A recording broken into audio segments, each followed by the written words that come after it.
CSI చర్చిలో good Friday నిర్వహించారు. CSI church bishop reverend Padmarao ఆధ్వర్యంలో గుడ్ ఫ్రైడే నిర్వహించడం జరిగింది. గుడ్ ఫ్రైడే క్రీస్తును సిలువ వేయటం, కల్వరి వద్ద అతని మరణం యొక్క జ్ఞాపకాలను గుర్తు చేసుకునే క్రైస్తవ మత విశ్వాసకులకి ప్రాథమికంగా ఒక సెలవు దినం. ఈ సెలవు దినం పవిత్ర వారం సమయంలో పవిత్రమైన 3 రోజులలో భాగంగా ఈస్టర్ ఆదివారానికి ముందు వచ్చే శుక్రవారం రోజున ఆచరింపబడుతుంది. దీనిని హోలీ ఫ్రైడే, బ్లాక్ ఫ్రైడే లేదా గ్రేట్ ఫ్రైడే అని పిలువబడుతుంది.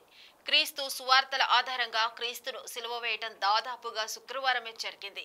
గుడ్ ఫ్రైడే సందర్భంగా ఎటువంటి వేడుకలు నిర్వహించారు? కేవలం ఆరాధనలతో, ఉపవాస దీక్షతో జాగరణ సేవలు నిర్వహిస్తారు. మెదక్ సిఎస్ఐ చర్చిలో సండే స్కూల్ విద్యార్థుల చేసినటువంటి పాటలు పాడటం, యేసు యొక్క సిలువ నాటకం భక్తులను అలరించాయి. ఈ సందర్భంగా రెవరెండ్ పద్మారావు సందేశం ఇవ్వటం జరిగింది.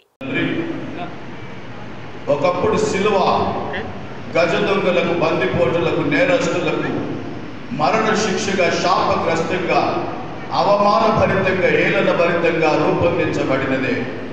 కానీ ఎప్పుడైతే ఆ సిలువలో మీరు ఉన్నారో, సిలువలో మీ రక్త ప్రోక్షణ జరిగినదో, మీ ప్రాణార్పణ జరిగినదో, మీరు బలి పశువుగా, యజ్ఞ పశువుగా సిలువలో ప్రభువా వధింపబడ్డారో, మిమ్మల్ని మీరు సమర్పించుకొని మీ ప్రాణార్పణ చేశారో, ఆనాటి నుండి ఈనాటి వరకు కూడా, ఇంకా నీ రాకడ వరకు కూడా ప్రభువా ఈ సిలువ అవమానభరితమైనది కాదు, కానీ మీ అందు ఆశీర్వాదభరితమైనదిగా మార్చబడినది.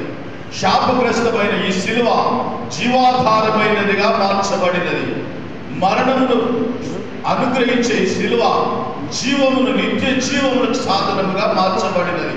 కాబట్టి అందరూ ప్రభువా ఈ సిలువ శక్తి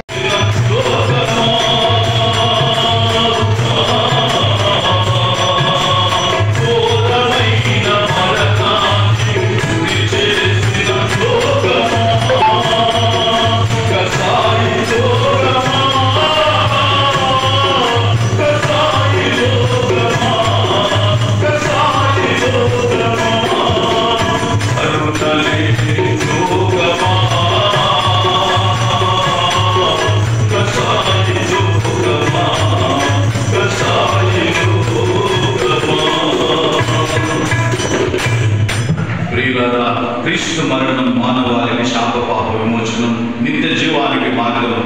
శిలువ మీద సప్త సూక్తులను విన్నట్లుగా ఆ వేలాడుతున్న యేసు వైపు చూచుచు ధ్యానంలో కొనసాగుదను. ఆమేన్.